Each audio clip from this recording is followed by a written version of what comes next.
Merci. Donc, on va démarrer. Que dire encore une fois à votre endroit pour avoir encore une fois répondu à mon invitation? Un grand merci d'abord et une aussi grande gratitude pour votre fidélité, votre attention et votre générosité dans le partage et le débrief des sujets. Le lien de la chaîne YouTube de ces après-midi de la tech que nous allons vous communiquer plus tard va sûrement vous renseigner suffisamment, j'imagine, sur la profondeur et peut-être la qualité des panels que nous avons consacrés à différentes problématiques depuis plus d'un an aujourd'hui. Mais le panel des panels, sans risque de me tromper aujourd'hui, se passe à l'instant parce qu'on parle de souveraineté et on mesure à quel point c'est important, bien entendu, quand on parle de souveraineté, parce que souveraineté, souverain, indépendant, indépendance, ça veut tout dire, hein, parce que là, on prend un peu le lead de nous-mêmes. Comprenez très bien que quand d'autres acteurs prennent le lead, les commandes de nous-mêmes, on n'est plus nous-mêmes simplement, il n'y a plus de souveraineté. Mais en même temps, on comprend très bien que la souveraineté est une problématique assez complexe, difficile, non seulement à définir, mais surtout à saisir, parce que ça va impliquer un ensemble de facteurs techniques, technologiques, juridiques, d'où la présence parmi nous de juristes également, que l'on salue au passage et que je vais présenter un peu plus tard aux spectateurs et aux panélistes de ces après-midi de la tech consacrés aujourd'hui au thème de la souveraineté numérique. Au lendemain de l'inauguration, le rappel d'un tout nouveau data center, un centre de données du Sénégal à Diamniadio par le président de la République Macky Sall. C'était le 22 juin 2021 à Diamniadio au Sénégal, un tout nouveau data center, je l'ai dit, de niveau tier 3, de plus de 1000 mètres carrés de salle technique et de 1 mégawatt de puissance, hein, selon les chiffres officiels qui font du Sénégal un des pays très à la une dernièrement dans l'actualité nationale et évidemment internationale, problématique plus que jamais actuelle dans un contexte, on le sait, de montée des cyberattaques et de l'espionnage. Elle est cette problématique d'une grande pertinence dans la configuration actuelle du monde. Alors, beaucoup de questions, bien sûr, de ma part. Comment faudrait-il comprendre l'implication de la Chine comme partenaire de taille?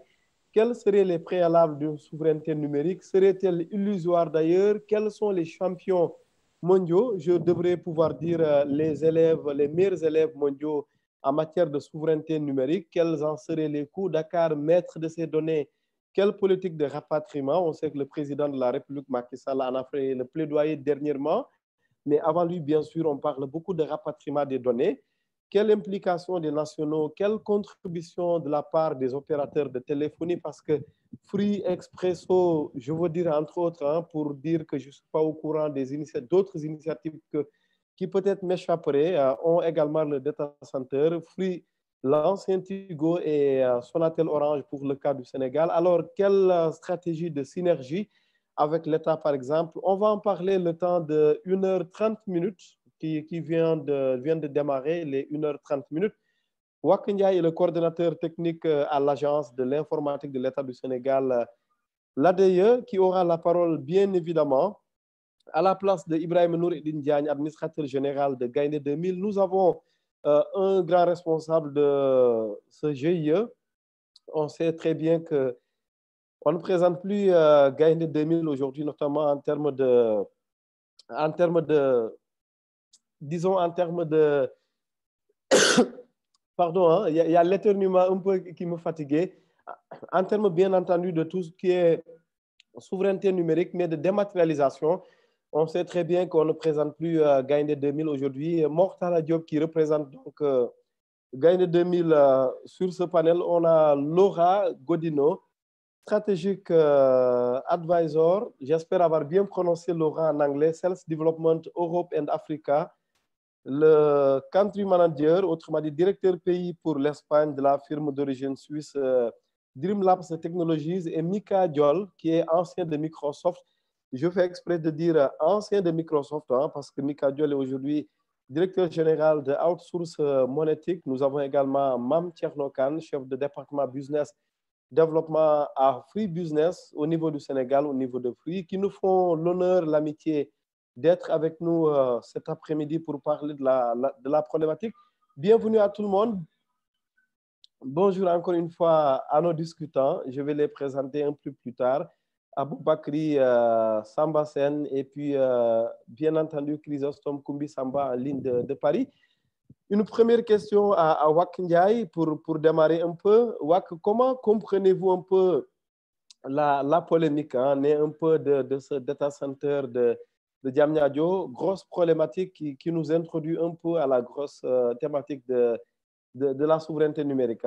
Vous la comprenez comment, cette grosse problématique? Wak Ndiaye qui va réactiver son micro. Wak Ndiaye, le micro.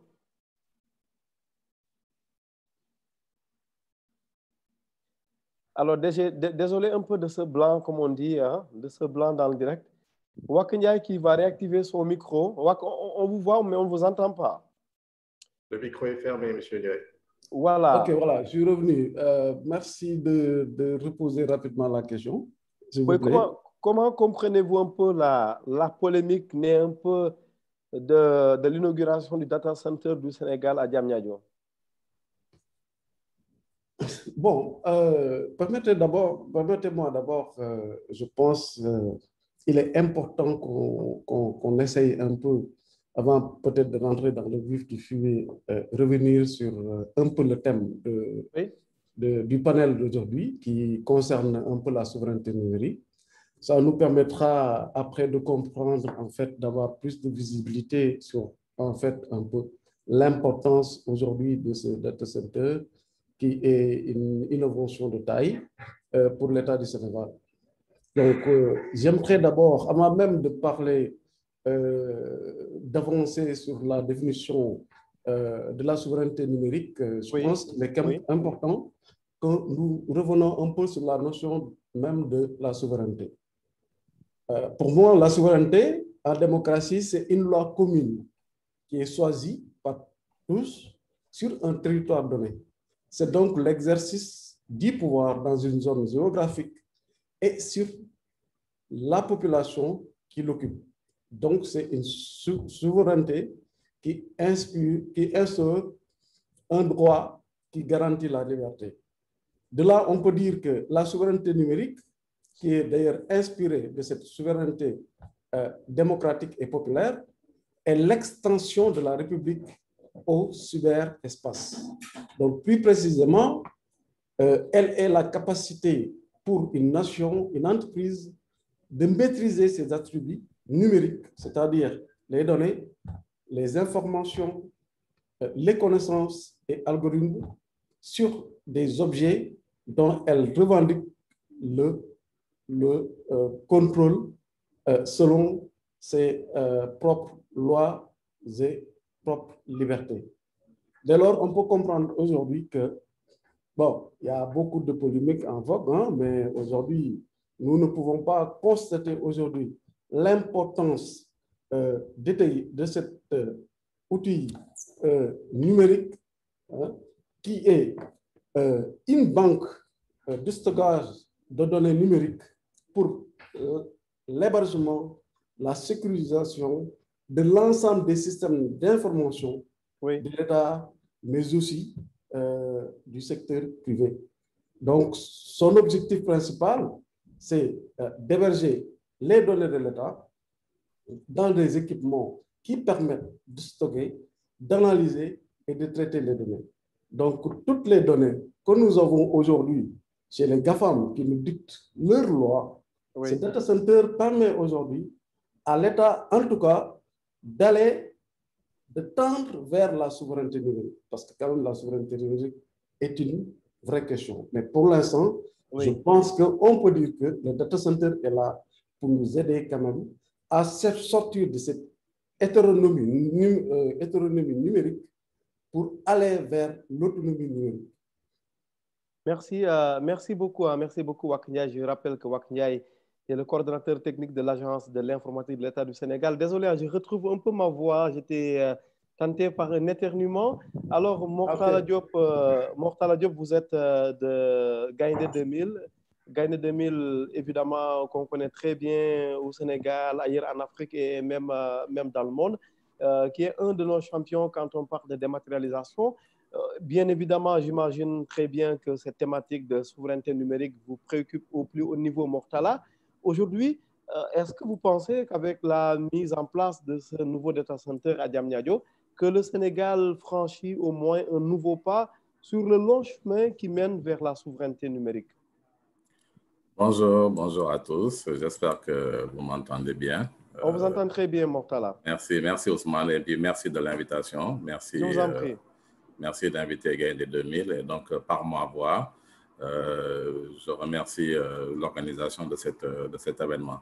Je voudrais d'abord souligner avec un peu de frustration au début dans l'introduction sur l'existence des data centers, pour signifier quand même que Gaïndé 2000 en tant qu'entreprise a assez tôt investi également dans l'existence d'un data center au niveau du point E. Donc, vous avez cité le data center du point E, d'Orange et de Free, mais il faut savoir qu'effectivement, même si c'est une dimension différente, que nous avons assez tôt compris en fait l'importance, en tout cas, de cette notion de souveraineté dans la notion de la possession en fait de notre data center. Toutes mes excuses. Hein, et comme on a d'ailleurs un voisinage commun au point, avec plaisir que je viendrai visiter ce data center. Donc, voilà, non, sans aucun problème. Oui. Donc c'est pour dire simplement, en fait, que déjà, pour repositionner Gaïndé 2000, en fait, qui est quand même un acteur pionnier de la digitalisation, dématérialisation au Sénégal, depuis 2002, nous n'avons cessé aujourd'hui de faire, en fait, des innovations quand même importantes dans le domaine de la dématérialisation des procédures. Et ce faisant, effectivement, nous avons très tôt compris l'importance de cette souveraineté en investissant, donc, comme je l'ai dit, sur les data centers, mais également sur des problématiques comme l'autonomisation en fait, de nos plateformes que nous gérons aujourd'hui au niveau du Sénégal pour accompagner les administrations dans leur existence numérique, dans la mesure où, effectivement, nous nous sommes rendus compte que le chemin vers la digitalisation est un chemin relativement complexe et beaucoup d'administrations n'ont pas su assez rapidement, en fait, comprendre les enjeux, mais être accompagnés. Et c'est pour ça que dans la diversification de nos services, nous faisons non seulement la construction de solutions digitalisées, mais également l'accompagnement des administrations dans la compréhension des métiers du numérique. Et ça me permet également de parler justement assez rapidement de l'existence même de cette infrastructure de signature électronique qui existe au Sénégal également depuis plutôt 5 ans et qui permet aujourd'hui de doter quand même d'une identité numérique tous les acteurs qui délivrent des documents dans nos plateformes. Je reviendrai dessus tout à l'heure, mais c'est simplement pour, j'allais dire, introduire un peu le sujet et la présence de Gaïndé 2000 comme étant un acteur leader dans ce domaine et que nous assumons pleinement aujourd'hui, en fait, ce rôle de pionnier dans la digitalisation. Acteur leader et pionnier également. Merci beaucoup, Mortala. Alors, Mika Diol, je vais un peu abuser de ma liberté de journaliste pour poser la question autrement vous concernant. Ce data center nouveau à Diamniadio, est-ce un pas décisif vers une souveraineté numérique ou peut-être un faux pas? Comment est-ce qu'il faudrait prendre ça avec l'implication d'un pays étranger? On parle beaucoup de la Chine. On y reviendra avec Wak Ndiaye et les autres panélistes.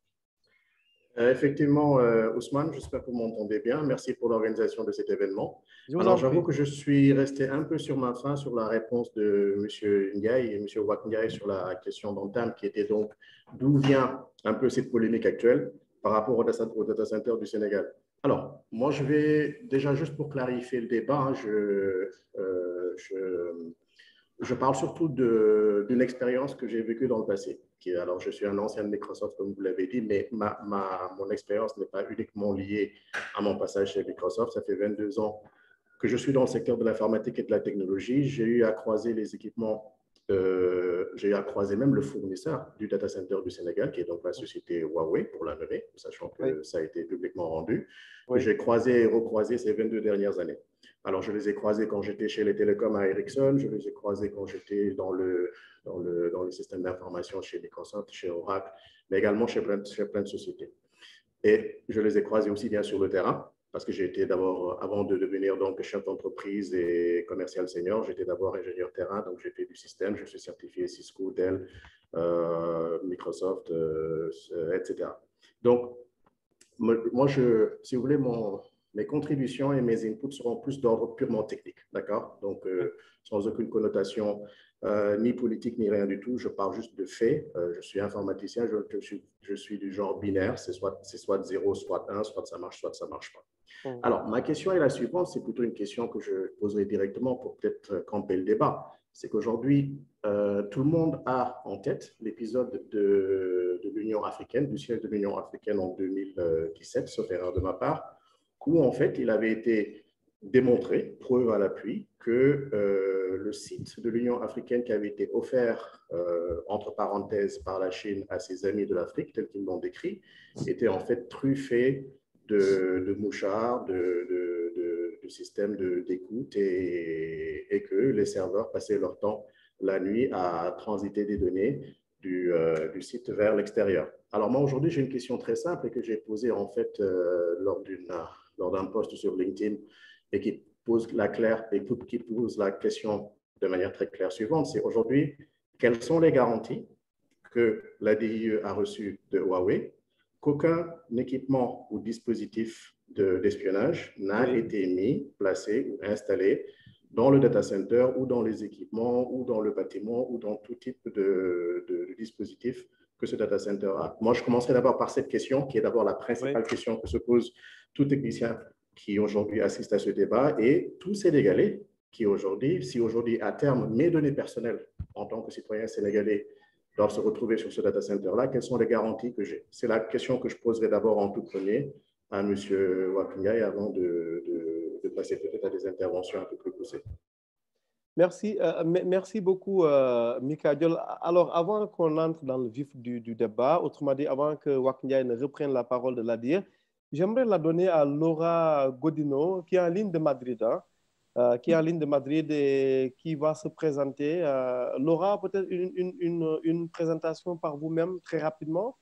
Oui, oui, bien sûr. Donc, avant toute chose, merci Ousmane pour cette invitation à ce panel qui commence très bien et qui m'a l'air qui s'annonce très enrichissant. Donc, moi, je représente DreamLab Technologies. C'est une entreprise de cybersécurité qui est d'origine suisse. La maison mère se trouve à Berne, donc dans la capitale en Suisse.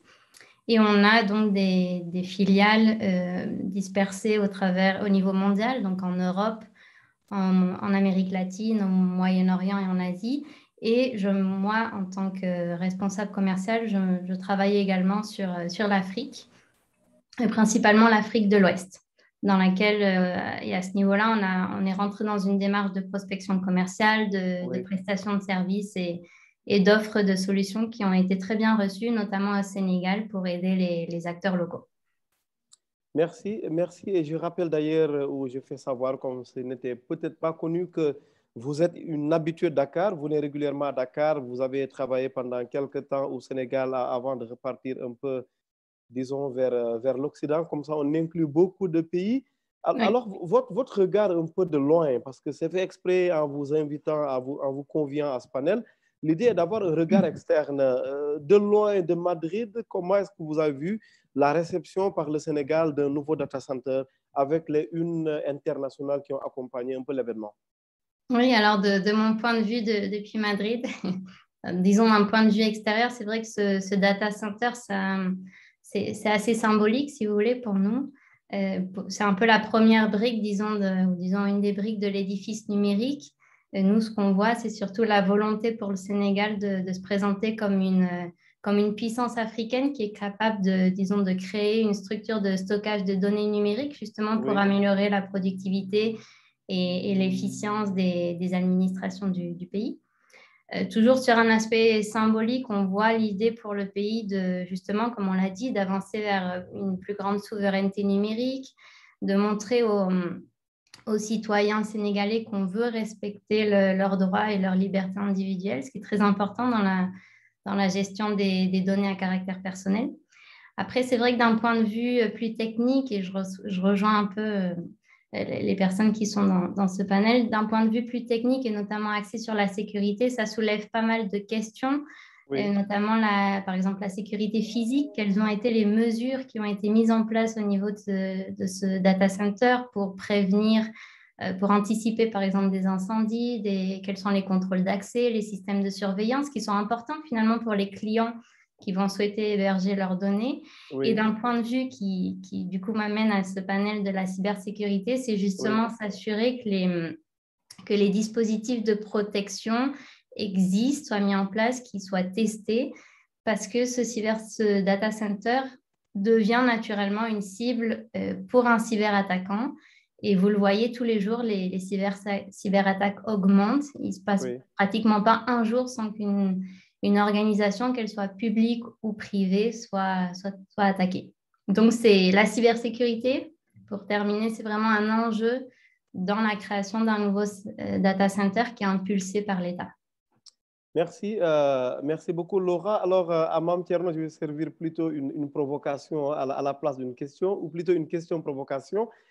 Les opérateurs, ils se sentent comment? Ils sont un peu jaloux de ce nouveau data center de l'État du Sénégal? Mame Thierno de Free. Merci Ousmane, merci aussi à tous les panélistes qui m'ont précédé par rapport à la réponse surtout qui est d'une clarté extrême. Donc, je ne vais pas répondre de manière directe à votre question, mais je vais plutôt vous parler de deux choses. En fait, la problématique qui a été posée par rapport à ce nouveau data center de l'ADIE, moi j'en vois deux. Okay? Pour notre souveraineté, il y a deux enjeux qu'il faut gérer. Il y a la forme et à le fond. Sur la forme, donc, est-ce que l'État du Sénégal doit avoir une politique de souveraineté nationale et ceci en passant par la mise en place d'un nouveau data center? Moi, je dirais oui. Okay? Maintenant, sur le fond, les questions liées à la sécurité, les questions liées à la redondance, tout cela, c'est des choses que nous pouvons toujours nous poser et je pense que l'ADIE pourra toujours amener des réponses là-dessus. Donc, concernant Free, par rapport à notre politique, ça a toujours été de pouvoir, comment dirais-je, être un facilitateur d'essence parce qu'aujourd'hui, le data center de ADIE, elle doit exister et aujourd'hui, Free aussi a son data center sur le même parc numérique de Diamniadio et on a été les premiers investisseurs privés au niveau de ce parc numérique-là avec un data center qui va fêter aujourd'hui ses 4 ans après le lancement. Donc, c'est un investissement aussi de plus de 3 milliards sur le parc numérique est un investissement prometteur pour le développement au niveau du Sénégal, de l'implantation de notre data center et qui a pour rôle primordial le développement de contenu pour les entreprises aussi pour tous ceux qui sont au niveau du Sénégal. Et notre objectif, comme je l'ai toujours dit, c'est toujours d'être un facilitateur d'échange, et de mémorisation des données. Et les outils que nous mettons servent aussi à accélérer la performance. Donc, nous avons définitivement des solutions sécurisées au niveau de data center et nous remercions le bon Dieu parce qu'il y a beaucoup de clients qui nous ont fait confiance depuis la mise en place. Je veux citer de grandes entreprises au sein de l'administration du privé et au niveau aussi du secteur national. Donc, Free aujourd'hui, la stratégie a toujours été de promouvoir le déploiement des technologies innovantes qui permet la fourniture de services numériques de dernière génération aux populations qui vivent au Sénégal. Et cette stratégie aussi s'inscrit en parfait cadre avec le plan Sénégal numérique. Donc, aujourd'hui, au-delà même d'avoir notre data center, nous avons aussi posé d'autres actes, c'est-à-dire nous avons pu réaliser plus de 2500 km de fibres sur toute l'étendue du territoire et nous avons aussi des accès au niveau du câble sous-marin. Pourquoi tout cela? Parce que comme je le disais, la finalité de tout ce que nous faisons, c'est pour le développement du contenu, c'est pour le développement aussi de la souveraineté nationale. Donc aussi bien les acteurs du privé que les acteurs du public ont besoin de pouvoir garder leurs données au niveau du territoire national en vue de respecter la confidentialité des données dont nous. Merci. Mame Thierno, on vous revient un peu plus tard. On en était un peu au préalable. Je voulais que tout le monde se réchauffe. Même en temps de chaleur, maintenant je pense qu'on peut bien plonger dans notre panel avec une première interpellation de Mika Diol à l'endroit de Wack Ndiaye. C'est vrai que tout le monde a besoin de se sécuriser, au moins en écoutant ses réponses. Alors, Wakniaï, d'abord, quelles sont les garanties que nos données resteront nos données, même dans une collaboration avec un pays étranger? Wakniaï de l'ADIE. Oui, merci beaucoup. Hein. Donc, pour apporter des réponses très précises dans ce domaine-là, je crois qu'il ne faudrait pas qu'on rentre dans le débat géopolitique qui cristallise aujourd'hui les tensions entre la Chine et les Américains. Et aujourd'hui, cette question de souveraineté nationale, elle est universelle. C'est un problème que nous vivons. J'ai dit tout à l'heure que nous vivons une situation d'hétéronomie numérique. C'est-à-dire que qui aujourd'hui pose énormément de problèmes à l'ensemble des nations qui constituent ce monde, qui utilisent l'Internet. Aujourd'hui, on ne peut pas poser cette question de souveraineté à ce niveau. Parce que, de toute façon, nous n'avons pas une industrie locale. Les switches, les routeurs, les équipements que nous utilisons, partout, le téléphone que vous avez, que moi j'ai, ce que Sonatel utilise, ce que Free utilise, et c'est des équipements qui ont été fabriqués par des grandes firmes étrangères. Donc, partant de là, on peut même aller beaucoup plus loin. Si on posait cette question de souveraineté à ce niveau-là, on va se poser la question de savoir aujourd'hui qui dicte ces lois sur le numérique. Qui aujourd'hui détient l'Internet, hein, qui est le père de tous les réseaux existants. Donc, on ne peut pas pousser ce débat à ce niveau parce que tout simplement, les Américains se sont rendus compte de leur retard sur la 5G et ils essayent de créer beaucoup de problèmes quand même à la Chine. Je ne dis pas qu'il n'y a pas de système d'espionnage à ce niveau-là, mais rappelons ce qui se passe dans ce monde. Depuis quand? Il a toujours existé dans ce monde des problèmes d'espionnage. On se rappelle du problème de Sudan avec les routeurs Cisco, dont les opérateurs utilisent aujourd'hui. Quels sont les fabricants d'infrastructures de télécommunications aujourd'hui? Il n'y en a pas un seul Africain. Et vous pouvez poser ce débat-là à ce niveau-là. Donc aujourd'hui, allons un peu plus loin. Qui gère l'Internet? C'est l'ICANN, qui est une société aujourd'hui de droit privé. Mais tout le monde sait, en réalité, que l'ICANN aujourd'hui est quand même contrôlé par les services secrets américains. Donc, le débat ne peut pas se poser à ce niveau-là, à mon avis. Maintenant, pour revenir sur le débat... Wakniaï, oui. Excusez-nous un peu, on a besoin de clarifier pour avancer et mieux se comprendre. Certes, vous nous le rappelez, le risque zéro n'existe pas, mais pour autant, il faut quand même qu'on fasse un peu d'effort. Il faut qu'on s'assure que l'infrastructure que nous avons reçue officiellement le 22 dernier à Diamniadio, elle n'est pas, disons, piégée, comme pour reprendre un peu les termes de l'État. Je vais être un peu plus précis, M. Ndiaye, si vous le permettez. Non, j'allais y venir. C'est-à-dire, j'ai un peu pris, s'il vous plaît, j'ai un peu pris le contexte international. Il va répondre. Je vais revenir. Oui. Je vais revenir tout de suite sur le contexte du data center national. Oui. Et c'est avec plaisir que je vous annonce, contrairement à ce que tout le monde pense, ce data center n'a pas été construit par les Chinois. Okay. C'est une coopération entre l'État du Sénégal et la Chine. Et le maître d'œuvre, c'est Huawei, mais le data center, la conception a été faite par une société sénégalaise, d'ici Afrique, et la réalisation du data center a été faite par une société africaine. Et pour ce qui concerne l'infrastructure, oui. Effectivement, il y a une bonne partie qui a été installée par Huawei parce que c'est un équipementier.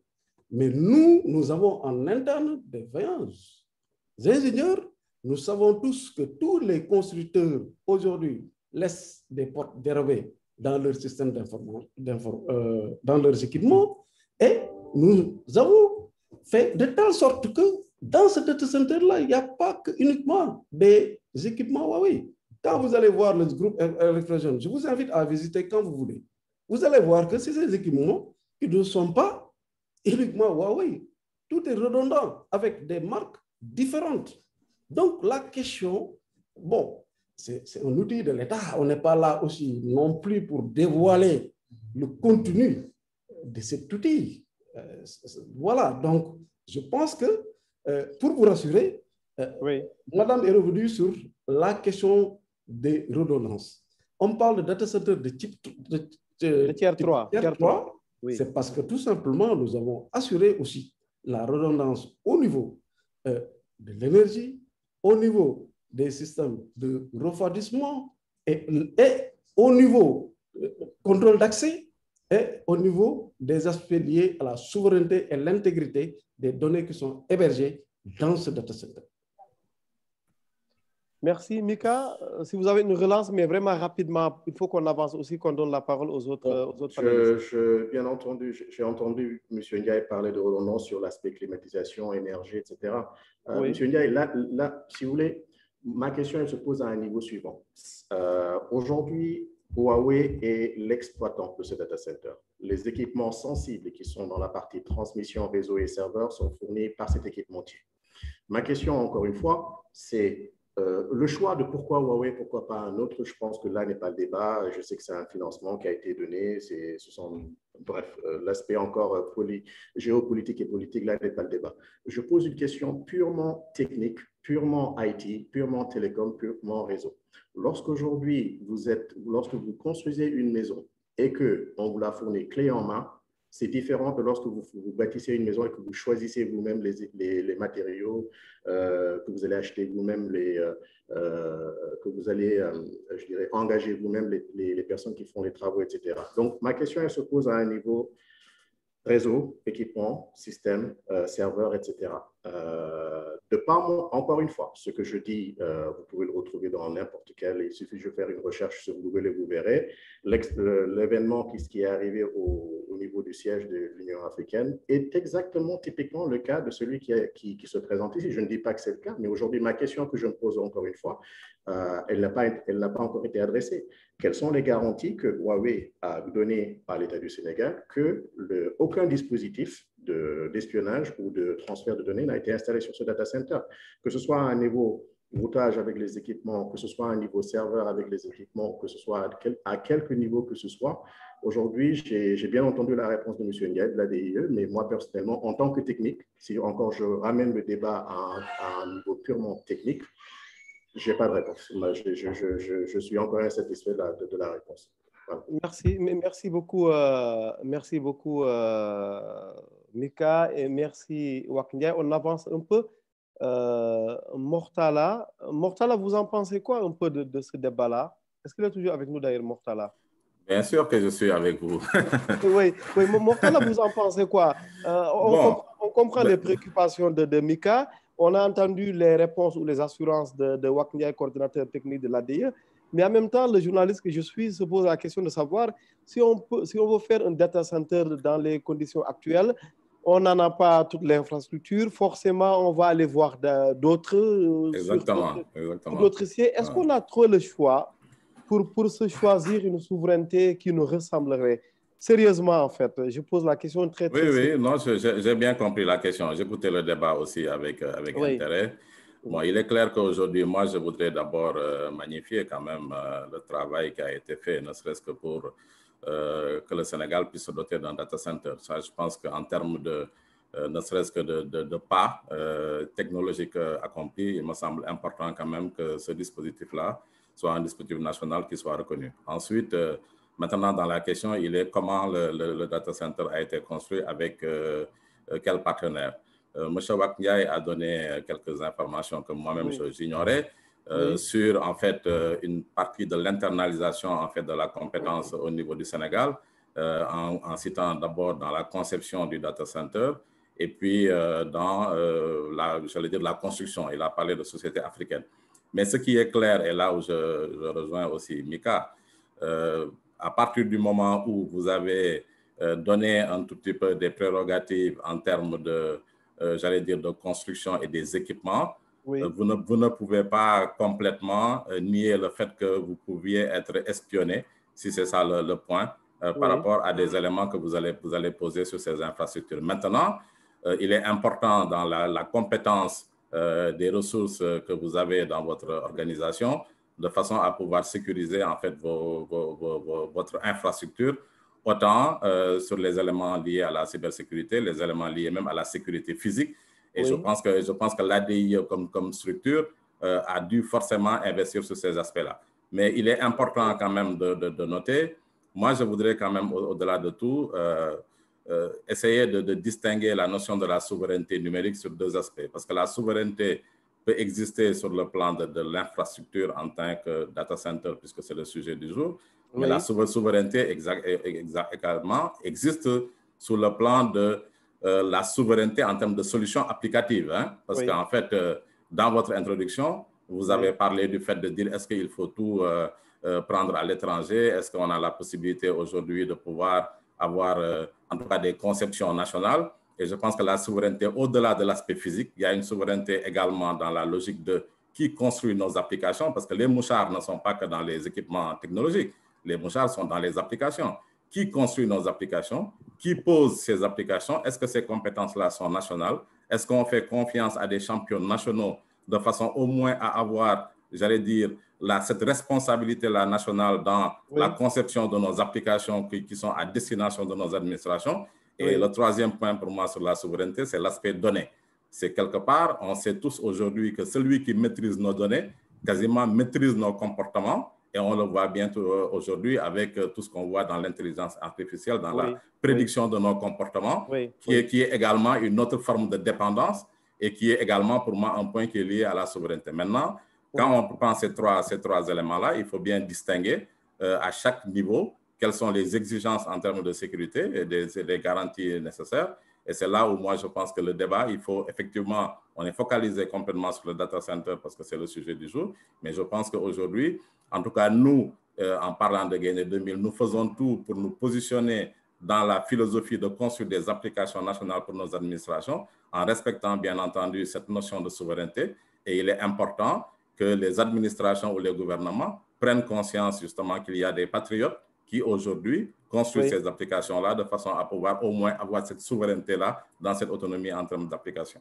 Merci Mortala, vous me comprenez un peu. Il y a beaucoup de questions évidemment dont on doit débattre ensemble. Je rappelle un peu le conducteur, on va parler de rapatriement, on va parler d'harmonisation parce qu'il y a les opérateurs également. D'ailleurs, question à Mame Thierno Kane de Free, vous voyez comment un peu ce débat, est-ce qu'on devrait faire recours à quelqu'un qui nous est externe ou bien on devrait tout miser sur le Sénégal, sur les nationaux, sur ce data center? Bien sûr que la réponse est non.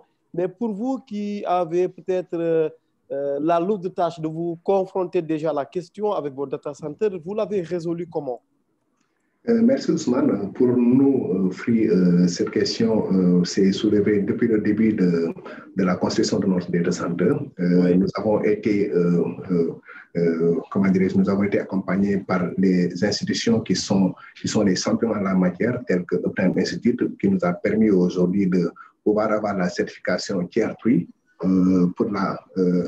pour le faciliter aussi le design. Mais nous aussi, nous sommes fait accompagner par les grands tels que Emerson sur la partie refroidissement, aussi sur la partie supervision du data center aussi, on a eu Master Power qui est un de nos partenaires. Donc, il y a quelque chose qui est essentiel. La gestion d'un data center, on peut utiliser des ressources locales pour le gérer, comme on peut aussi se faire accompagner par les grands. L'objectif, c'est toujours d'assurer une continuité parce qu'on parle de data center, c'est des milliards et des milliards de données qu'on enregistre. Donc, si la compétence au niveau local n'existe pas, il ne faut pas quand même hésiter à utiliser des compétences externes. Et je rejoins le point de WAC, de dire aujourd'hui qu'au niveau de l'ADI, ils ont des compétences qui ont géré ce projet-là. Mais je suis sûr et certain qu'il se fera accompagner par d'autres qui savent gérer les data centers en vue de pouvoir garder ces data centers-là. Oui, merci beaucoup, Mame Thierno Kane de Free Business plus particulièrement. J'aimerais avoir le regard peut-être de Laura, qui est un peu éloignée de nous géographiquement, mais qui suit évidemment l'actualité numérique au Sénégal et en Afrique.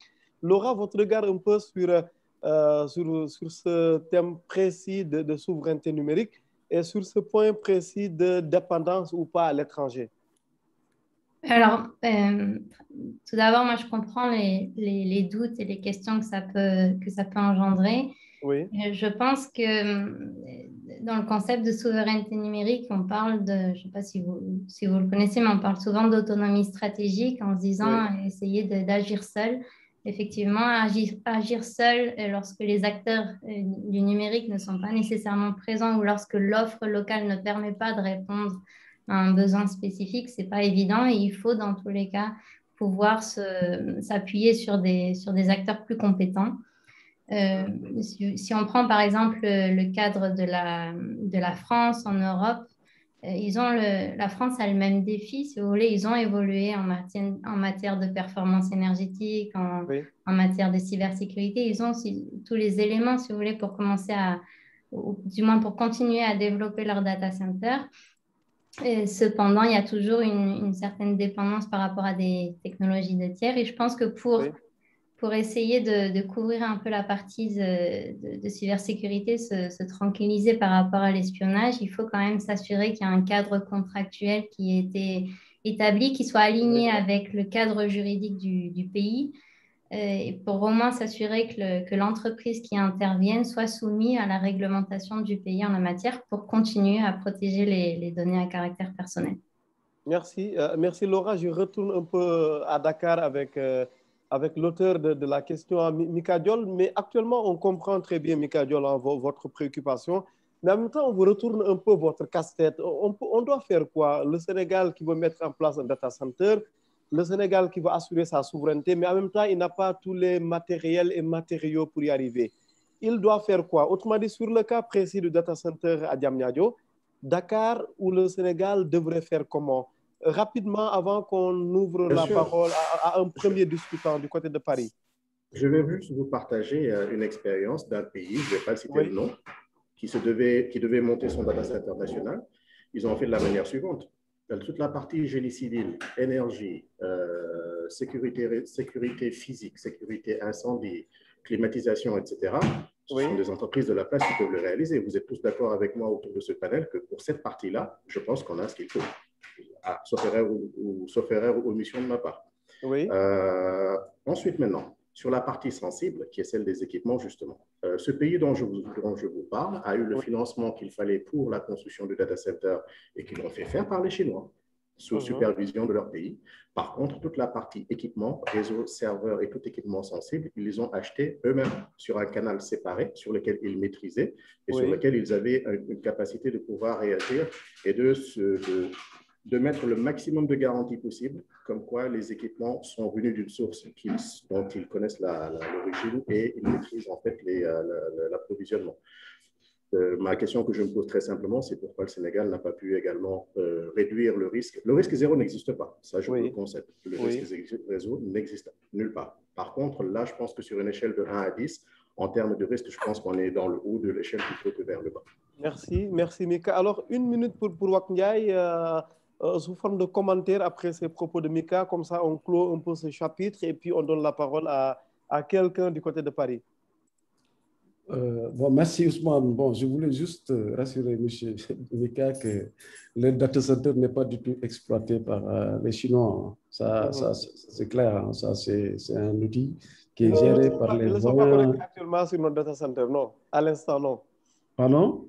Ils ne sont pas connectés à l'instant sur notre data center, c'est non. Non, ils ne sont pas connectés à l'instant et sur le data center. Ça rassurez-vous tout de suite. Parce que je pense que nous avons les ingénieurs qu'il faut, nous avons les compétences qu'il faut pour quand même gérer ce data center-là. Mais au-delà de ça, juste rassurer qu'il ne faut pas qu'on ait une phobie envers Huawei. J'ai dit tout à l'heure, ce débat contexte géopolitique-là, il ne faut pas qu'on rentre dans ce débat-là. Je sais que les États-Unis, les Américains, depuis la course à la 5G, mènent une guerre contre Huawei.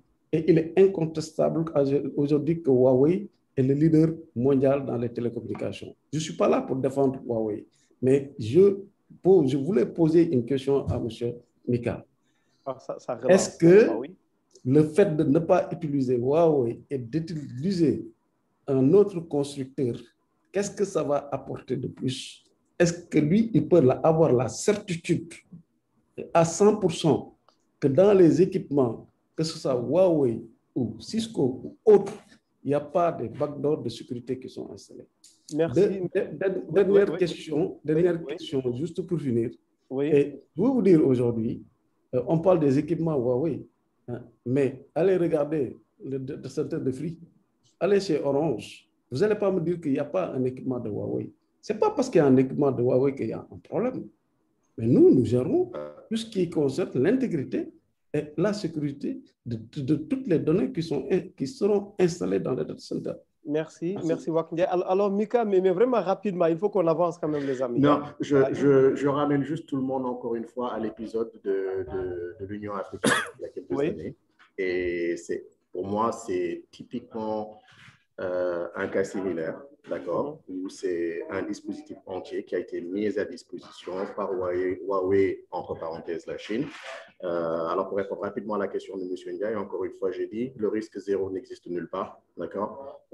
Les équipements, en termes par contre de classification de niveau de risque, je crois que l'ORA, c'est son domaine, en termes de classification de risque, je pense que les équipements fabriqués par Huawei, ZTE, toutes ces entités qui sont le bras droit de l'État de la Chine, sont tous connus par, et ça, c'est pas moi qui le dis, c'est le milieu, c'est l'industrie qui le dit, le niveau du risque est encore beaucoup plus élevé avec ces équipementiers qu'avec d'autres. Mais le risque zéro n'existe pas.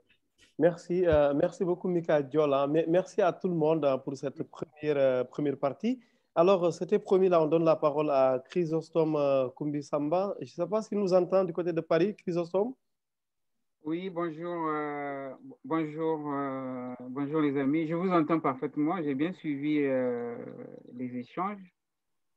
Attention, là, est-ce que vous m'entendez? On vous entend, Chrysostome. Mais avant que vous ne développiez, je rappelle que pour nos amis panélistes et conférenciers, disons conférenciers et téléspectateurs plutôt, que pendant 20 ans, si je ne me trompe, vous avez été le monsieur cybersécurité de la francophonie, donc de l'Organisation internationale de la francophonie. Et aujourd'hui, vous croyez très bien à cette Afrique numérique, raison pour laquelle vous faites le tour du continent pour prêcher la bonne parole. Et vous avez une initiative qui s'appelle d'ailleurs Afrique Cybersécurité. On en dira un mot peut-être vers la fin. Mais très rapidement, qu'est-ce que vous pensez de ce débat souveraineté numérique au Sénégal? Rapidement, après avoir écouté la première manche de ce panel. En fait, après avoir écouté la première manche, bon, déjà, moi, j'ai beaucoup apprécié dans les introductions, puisqu'on avait dit la question, est-ce que le Sénégal était sur la bonne voie? Moi, je dirais, justement, le Sénégal est sur la bonne voie, puisque le fait que déjà qu'il y ait cette volonté politique, ça c'est de un, et de deux, à partir de cette volonté politique, qu'on puisse avoir finalement cette possibilité d'échanger entre toutes les parties, c'est déjà aussi une bonne chose. Et voilà, donc en tout cas, c'est une belle initiative, ça c'est encouragé, ça c'est de un. Et comme je le dis toujours, en fait, dans mes propos, le rôle du politique, en fait, c'est d'impulser, d'indiquer, de mettre en place la vision, la voie. Et puis après, ce sont les opérationnels qui font tout le reste. Je comprends parfaitement en fait tous les échanges les uns des autres, mais je pense qu'il y a un des amis qui l'a bien dit, il faut bien se situer par rapport en fait à toutes ces discussions. Donc il y a la partie infrastructure, c'est-à-dire qui est plutôt la partie mécanique. Oui. Ça c'est une chose. Il y a la partie logique aussi en fait qui est constituée donc des logiciels et tout ce qui s'ensuit, ça c'est évident. Et aussi arrive aussi la partie en fait sens qu'on donne donc au niveau de la donnée. Donc si on veut parler de souveraineté numérique, eh bien, on ne peut pas ausculter une des trois parties. Donc ça c'est de un. Et de deux, la deuxième chose que je voudrais renouveler aussi, ça c'est pour notre ami de la DE qui dit effectivement on n'a pas allé dans les considérations géopolitique. Géopolitique, oui. Mais en fait, moi, je le répondrai. Aujourd'hui, on ne peut pas parler du numérique sans y apporter en fait la partie géopolitique. Pourquoi je le dis? C'est parce que, de mon point de vue, aujourd'hui, la question vraiment qu'on devrait plus se poser, quelles sont les forces du Sénégal, quelles sont les faiblesses, de manière en fait à appuyer sur l'un ou l'autre pour aller vers ce but-là. Et la souveraineté, quand on parle de souveraineté, c'est aussi permettre, en fait, la souveraineté quelque part, c'est aussi, en fait, entre guillemets, un rêve qu'on vend à la population en disant, OK, vous pourrez atteindre vous pourrez vivre dans telles conditions. Et à ce moment-là, c'est l'État qui se charge de mettre en place toutes ces conditions. Mais tout ça, ça fait partie d'un ensemble. Oui. Et le fait maintenant de mettre le data center, en fait, c'est un début. Mais et puis, une chose aussi, c'est que la souveraineté, en fait, ce n'est pas un état de fait, hein, ce n'est pas une partie gagnée. La souveraineté, en fait, ça s'acquiert tous les jours. C'est un long chemin. C'est un long chemin. Oui. Et maintenant, en fait, pour bien circonscrire, bien sûr qu'on est sur l'aspect technique, oui. Je dirais, en fait, en matière de sécurité, c'est 80% d'hommes, donc de culture, et 20% de sécurité. Donc, ce qui fait que voilà, c'est une infime partie, mais c'est tout cet ensemble-là. Mais moi, ce que je retiens aujourd'hui, et puis c'est pour ça, en fait, j'encourage, déjà, le fait qu'on en discute, c'est une bonne chose. Oui. Et c'est une voie vers laquelle, en fait, là, il faut y aller. Et puis voilà. Mais tout est permis. Et puis, ça ne dépend que de nous. Il y a le fait de rester sur les discussions stériles en disant, oui, voilà, le risque zéro n'existe pas, bien sûr, mais il y a le risque zéro. Il y a le fait aussi que, de toute façon, peut-être qu'aujourd'hui, on pourrait vivre 120 ans, mais in fine, tout le monde y passe, en fait, là. Mais après, dans quelles conditions? Merci beaucoup, Chrysostome Koumbi-Samba, expert en cybersécurité pendant longtemps, le monsieur cybersécurité de la francophonie de l'OIF à Paris. Attends, mon cher Ousmane, je vais quand même faire maintenant, puisque tu le dis, j'apporte quand même cette petite nuance, en fait, là. Parce que rapidement, oui. Lorsque tu me parles, en fait, là, de monsieur cybersécurité, 20 ans de cybersécurité à la francophonie, je dirais non. OK, d'accord. Lorsque j'arrive à la francophonie, avant d'entrer à la francophonie, j'ai été informaticien. D'accord. Okay. Et lorsque je sors de la francophonie, aujourd'hui, je suis numéricien, qui est différent de ça. D'accord, de l'informaticien à numéricien avec... Dans le sens où, en fait, j'accompagne les institutions vers le numérique, donc en passant par l'informatique. Oui. C'est bon, c'est fait, la précision, elle est faite? Tout à fait, oui. Merci beaucoup à Chrysostome Koumbi-Samba, qui est un grand ami du Sénégal, que l'on connaît très bien dans les cercles du numérique sur le continent en Afrique. Alors, on va avancer un peu. Je sais qu'on pourrait en rester éternellement sur est-ce que c'est sûr, est-ce que ce n'est pas sûr, mais comme on y est déjà, on s'est mis en chemin, comme l'a rappelé Chrysostome Koumbi-Samba d'ailleurs du côté de Paris. Mieux vaut avancer un peu. J'aimerais maintenant qu'on aborde la thématique assez spécifique du rapatriement des données. Parce que je taquinais dernièrement sur une émission au Sénégal en recevant Idi Demba Thiam, en disant qu'on ne rapatrie pas des données comme on rapatrie des migrants à bord de vols charter. Bien évidemment, c'est plus complexe. Mais pour introduire cette thématique, j'aimerais d'abord qu'on pose la question à un juriste. Abou Bakary Kane, est-ce que vous nous entendez? Oui, monsieur Gueye, je vous entends très bien. Merci. Bienvenue à vous, Abou Bakary Kane. Je rappelle, si je me trompe, corrigez-moi s'il vous plaît, que vous êtes juriste spécialisé dans le numérique, fiscaliste, entre autres. On parle beaucoup de rapatriement des données, mais évidemment, au-delà des enjeux techniques, technologiques, il y a les enjeux juridiques qui sont très, très juridiques, du genre l'harmonisation des législations pour que le Sénégal puisse, par exemple, prendre des données qui se trouveraient un peu chez Laura, à Madrid ou à Paris. Alors, juridiquement, déjà, sensibilisez-nous un peu en une minute avant qu'on ne redonne la parole aux panélistes. Juridiquement, il faudrait s'attendre à quoi en termes d'obstacles quand on parle de rapatriement de données? Oui, d'abord, je vous remercie. Je remercie aussi tout le monde. Je remercie aussi la qualité du débat. Par rapport aux données personnelles, il faut savoir que aussi le Sénégal en Afrique fait partie des privés qui ont adopté des lois par rapport à la protection des données personnelles. Oui. Donc, c'est en 2008 avec la loi sur la protection des données personnelles, Oui. bon, avec le décret d'application, mais c'est pratiquement en 2011 qu'on a commencé à avoir l'enjeu avec la Commission des données personnelles au Sénégal.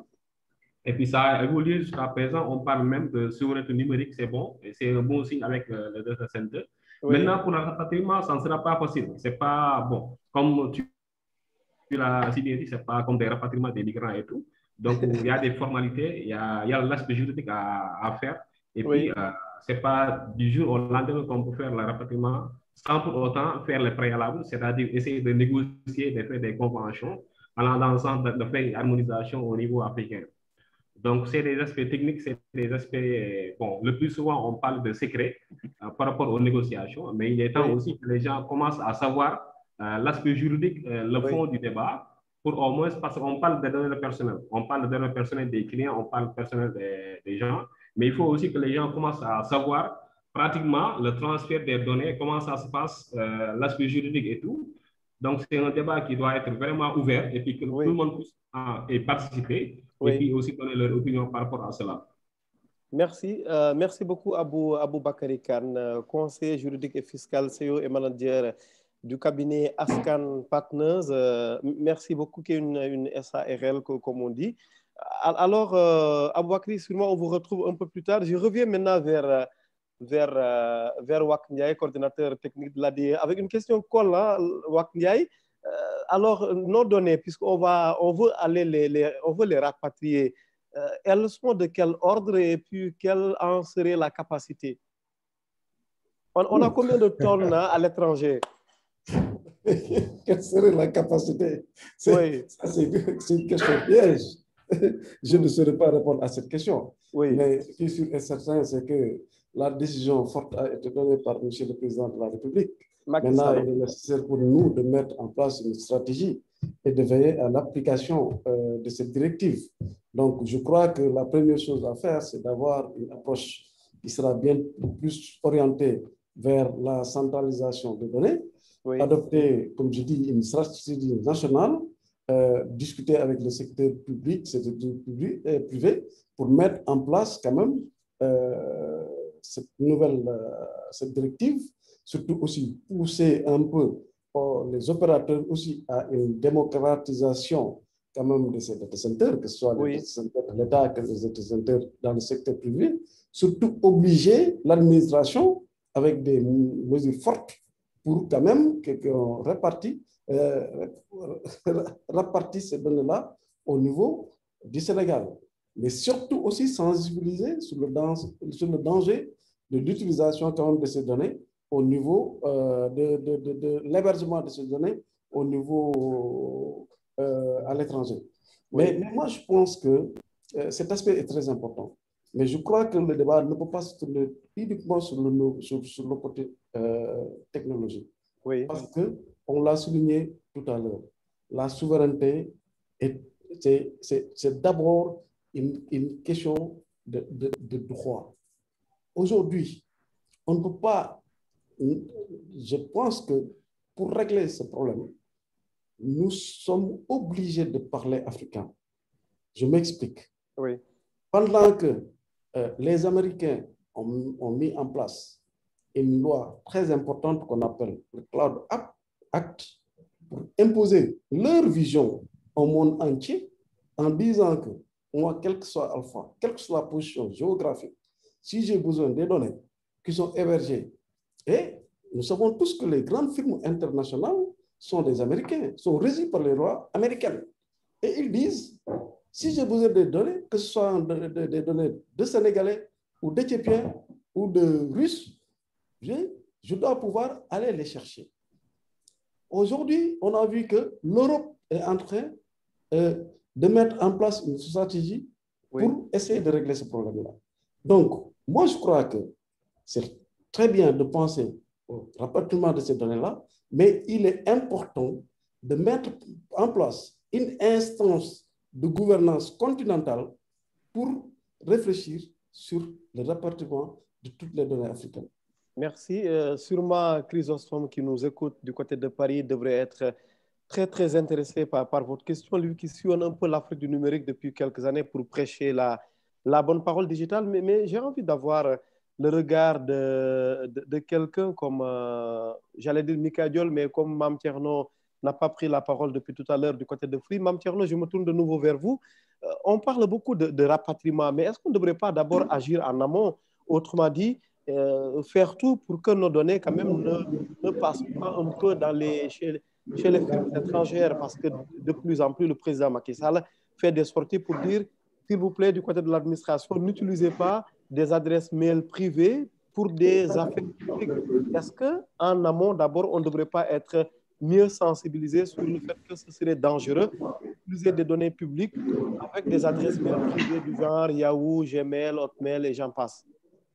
Merci Ousmane. Je pense que cette question est triviale parce qu'aujourd'hui, rien que pour l'administration, la signature électronique qu'on utilise pour envoyer des données ou bien pour les recevoir détermine de qui on est. Donc, utiliser des adresses de type Gmail, mais utiliser des adresses de type Hotmail, déjà, n'est pas quelque chose de bien. Donc, je pense que là, l'administration est en train de sensibiliser et devrait même, tous les acteurs de l'administration devraient quand même s'engager à ne plus utiliser ces formes de données. Maintenant, sur le volet rapatriement des données, je pense qu'il y a des préalables. Il y a deux volets pour moi que je vois. Il y a le premier volet qui est d'ordre juridique et l'autre volet qui est d'ordre technique. Pour moi, pour le volet d'ordre juridique, pour pouvoir le faire, je ne dirais pas que c'est impossible, mais tout dépendra aussi du poids de l'État à faire valoir quand même son droit de pouvoir avoir des données sur son territoire. Donc ça, je laisserai les juridiques et les politiques se charger de cela. Maintenant, sur le volet technique, je pense qu'il y a des techniques, Mika ou les autres ne me démentiront pas, il y a des techniques qu'on utilise si on a une très bonne bande passante pour pouvoir rapatrier ces données-là au niveau des data centers. Maintenant, sur l'autre volet qui est très important, c'est-à-dire faire le préalable aujourd'hui pour que nos données ne puissent plus sortir. Déjà, je pense que l'ADIE a commencé à le faire sur le volet, comment dire, tout ce qui est essence au niveau national. Je pense que le point d'échange est là, oui. Donc ce qui est un véritable, qui est un véritable pilier pour que toutes les données qui sont d'ordre national ne puissent plus aller vers l'international avant de rester. Donc il y a d'autres volets aussi, il y a un volet de communication que nous devons aussi mêler, ça j'en passe, mais c'est plus de la sensibilisation que de la technicité, quoi. Donc cela, les politiques et l'État devraient quand même s'y mettre dès à présent pour qu'au moins qu'on change nos habitudes d'utilisation des données. Merci beaucoup, Mame Thierno Kane du côté de Free. Alors, Laura, à Madrid, puisque les données, j'imagine, sont un peu chez vous, alors on fait comment? Quels sont les bons élèves déjà en termes de rapatriement de données? Ce n'est pas la première fois qu'on en parle. Par le passé, j'imagine qu'il y en a eu. Et si oui, ça s'est passé comment? Alors, je ne sais pas si on peut vraiment parler de bons élèves, mais juste par rapport à ce qu'on était en train de dire, je pense que ce qui a été bien fait, par exemple, au niveau européen, c'est effectivement la partie juridique, c'est de dire on n'a effectivement pas les mêmes capacités de création d'infrastructures que d'autres pays. Cependant, on peut mettre en place une réglementation qui permette à chaque pays de faire en sorte que ses fournisseurs respectent les lois qui ont été mises en place. Et je pense que ça, c'est quelque chose qui se retrouve par rapport au travers du RGPD, par exemple, qui a été une grande référence finalement et qui, pour moi, qui selon moi, sert d'exemple à d'autres pays et continents. Et je pense aussi que sur la manière d'approcher ces données, il faut quand même motiver les acteurs publics et les acteurs privés à penser un peu le caractère confidentiel de leurs données, voir par exemple l'aspect de la minimisation de la collecte, la limitation de la conservation, de quelle manière est-ce qu'on va juste... Le privacy by design, par exemple, qui sont d'autres aspects à prendre en compte. Et c'est comme ça, finalement, qu'on va pouvoir avancer vers un cadre un peu plus consolidé. Merci beaucoup. Alors, avant de donner la parole à Samba Sen, qui est un de nos discutants également, Mortala, vous en pensez quoi de ce rapatriement? Vous, l'un des champions, disons, en Afrique de la dématérialisation? Merci Ousmane, merci de me redonner la parole. moi, quand j'écoute le débat, j'ai toujours envie chaque fois de distinguer de quoi on parle. Hein, parce que lorsqu'on parle de rapatriement de données, à un moment donné, je me pose la question, mais de quelles données on parle? C'est des données de l'État, c'est des données des structures privées qui ont des relations commerciales avec d'autres structures étrangères et qui sont obligées d'échanger des données. Donc, de quelles données on parle particulièrement? Donc, j'ai compris, en fait, dans les discussions qu'on parlait souvent des données de l'État qui, peut-être pour des raisons historiques, avaient été stockées effectivement de façon éloignée. Et aujourd'hui, il s'agit de trouver le moyen de les ramener. Mais ce qui est important de nouveau dans cette problématique de souveraineté, je le disais tout à l'heure, la maîtrise de la donnée fait qu'on a forcément une faiblesse pour celui qui les détient. Et à partir de ce moment-là, moi, je reviens toujours sur la philosophie de l'application, parce qu'on a parlé tout à l'heure de créer la compétence nationale autour justement de structures qui ont les capacités aujourd'hui de développer des applications qui naturellement, pour moi, à partir du moment maintenant où on peut bénéficier d'une infrastructure de stockage nationale, on peut effectivement commencer justement à minimiser les risques en termes d'hébergement de données et justement de maîtrise de nos données. Et moi, je pense qu'il y a un autre axe qui n'est pas que l'axe de dire il faut aller chercher des données, mais il y a l'axe également de dire tout ce qui est nouveau, où est-ce qu'on le met et comment on le gère. Et à partir de ce moment-là, cette souveraineté doit passer forcément par la maîtrise applicative qui doit nous permettre justement de développer des choses qui sont nativement justement développées au Sénégal et qui font que nous avons la maîtrise autant dans l'hébergement, dans le stockage de l'information que même la maîtrise en tant qu'évolution de ces plateformes-là par rapport à des besoins futurs et qui fera que progressivement, on sera souverain. Merci, merci beaucoup, Mortala Diop, du côté de Gaïndé 2000. Alors, j'invite les panélistes aussi à regarder un peu ce qui se dit dans la discussion et qui me semble très pertinent. Beaucoup de questions, évidemment, de nos spectateurs. J'en relève quelques et je pose la question à présent à Wak Ndiaye, directeur technique de l'ADIE. Wak, actuellement, on parle beaucoup de rapatriement, comme l'a dit Mortala. J'imagine que, évidemment, mais vous allez nous le préciser, que ce sont des données qui appartiennent à l'État du Sénégal. Mais quelqu'un demande déjà dans le champ de la discussion, mais est-ce qu'on a déjà une idée de ces données-là dans le monde et de leur localisation? Parce que pour chercher, vous devez chercher quelque part, si je parle bien français. Wak Ndiaye, tu vas réactiver son micro.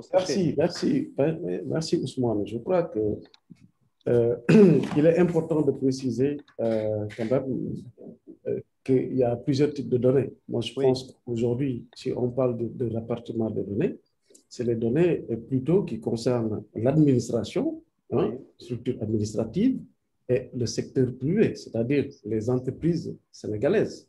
Mais s'agissant des données des citoyens qui vont de manière délibérée sur les réseaux sociaux, en laissant des traces numériques, ça, je pense que c'est ça, c'est pourquoi je dis que ça, il faudrait une stratégie continentale à l'image de l'Europe et des États-Unis.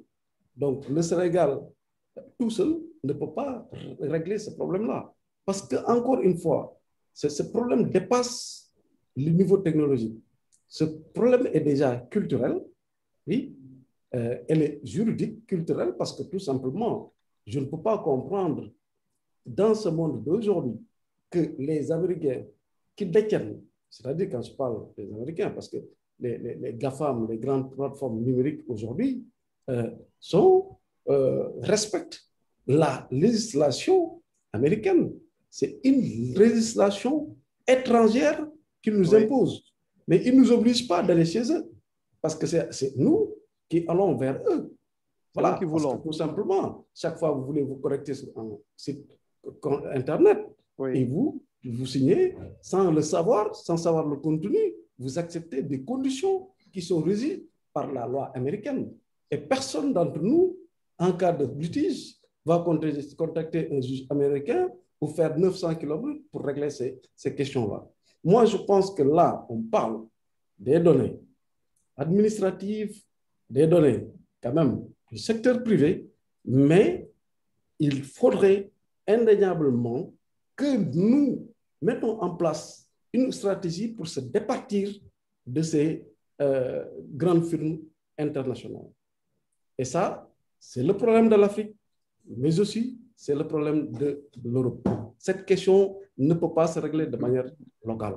Maintenant, c'est la sensibilisation. C'est là où on doit appeler les opérateurs à contribuer aussi dans ce domaine, parce qu'ils sont aussi, concernés que aujourd'hui l'État du Sénégal. Voilà.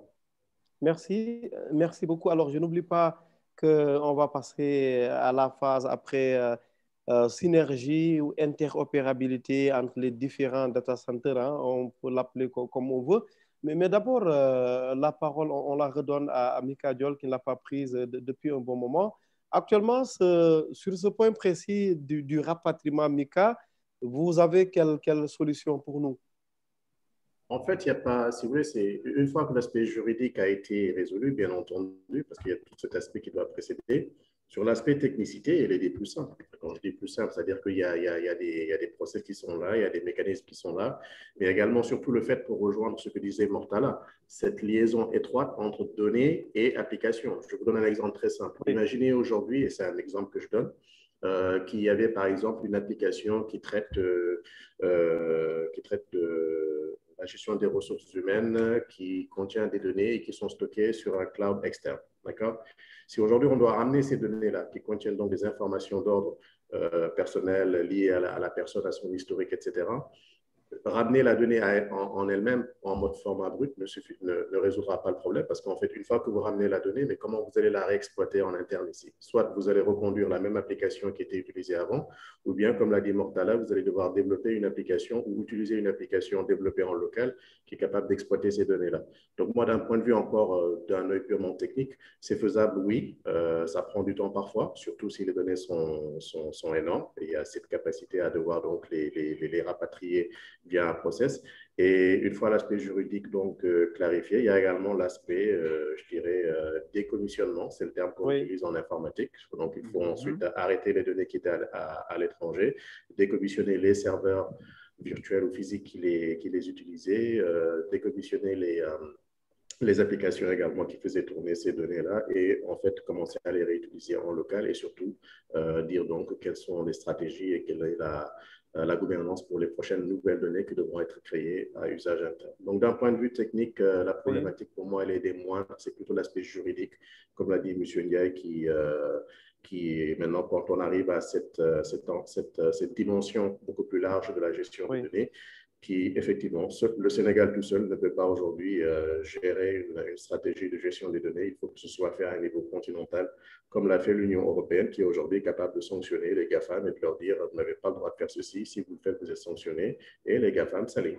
Donc, c'est également à nous de nous donner ce poids-là afin de pouvoir donc, avoir une certaine plus grande souveraineté encore de nos données futures. Merci beaucoup, Mika. Hein. Merci infiniment. Alors, c'est que moi, en tout cas, je ne voudrais pas être à la place de Wakindia ou de Cheikh Bakhoum de l'ADIE parce que ça va demander d'abord qu'on connaisse, selon moi, la capacité un peu concernant ces données, de quel type de données il s'agit et où est-ce qu'elles se trouvent exactement et précisément ailleurs en dehors du Sénégal. Et à partir de ce moment maintenant, commencer à enclencher la procédure. Avant qu'on en vienne au data center, je veux bien dire au pluriel, hein, pour voir la synergie, l'interopérabilité et plutôt disons, le modèle de partenariat qui se poserait entre l'État et sûrement les privés, dont l'entreprise de M. Khan, de Free.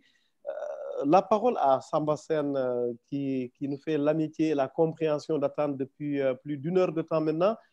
Samba Sen, vous nous recevez? Oui, Ousmane, s'entend bien. Ah, merci, ça rassure alors, un gros soulagement pour moi.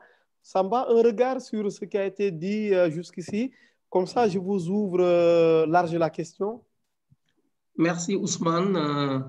Merci aux panélistes. Je pense que le débat a été très intéressant. Il a été de haute facture. On a dit beaucoup de choses intéressantes. Ce que je regrette simplement, c'est que ça soit dit maintenant. Au Sénégal, malheureusement, on ne fait pas les débats, on ne fait pas toujours les débats au moment où il faut. On les fait souvent peut-être un peu trop tard. Mais bon, peut-être qu'il n'est jamais trop tard qu'on débatte de ces questions-là.